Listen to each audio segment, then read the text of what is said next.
সুধীমণ্ডলী, আমাদের দৈনন্দিন জীবনে আমাদের দেহের যে অঙ্গটি সবচেয়ে বেশি আমরা ব্যবহার করি সেটা হচ্ছে পা।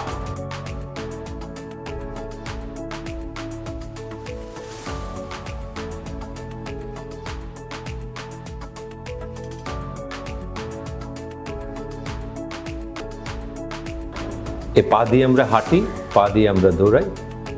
আমরা কি পায়ের পরিচর্যা করছি?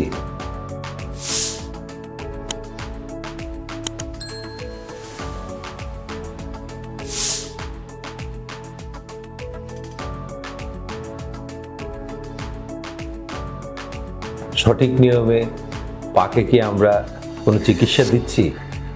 অবশ্যই মনে হয় না।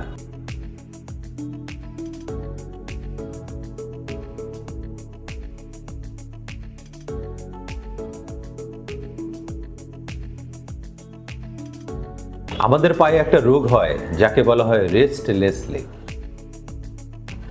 অর্থাৎ আমরা ঘুমাই কিন্তু পা কিন্তু ঘুমায় না। যাদের এই রোগ হয়, নানা কারণে পা কামড়ায়, বার্নিং হয় এবং শিরশির করে।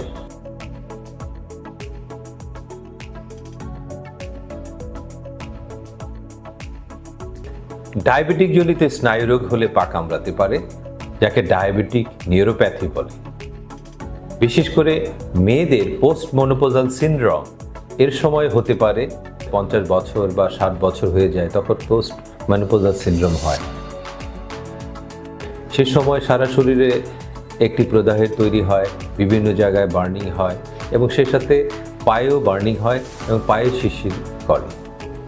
এছাড়া দীর্ঘ সময় দাঁড়িয়ে থাকলে পায়ের সমস্যা হতে পারে। মাত্রাতিরিক্ত হাঁটাহাঁটির কারণে হতে পারে। আবহাওয়া পরিবর্তনজনিত কারণে পায়ের রোগ হতে পারে।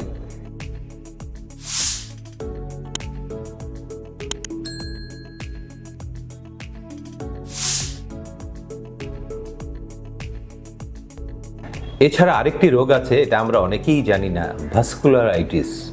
পায়ের রক্তনালীতে কোনো প্রতিবন্ধকতা বা প্রদাহের কারণে কিন্তু এটা হতে পারে।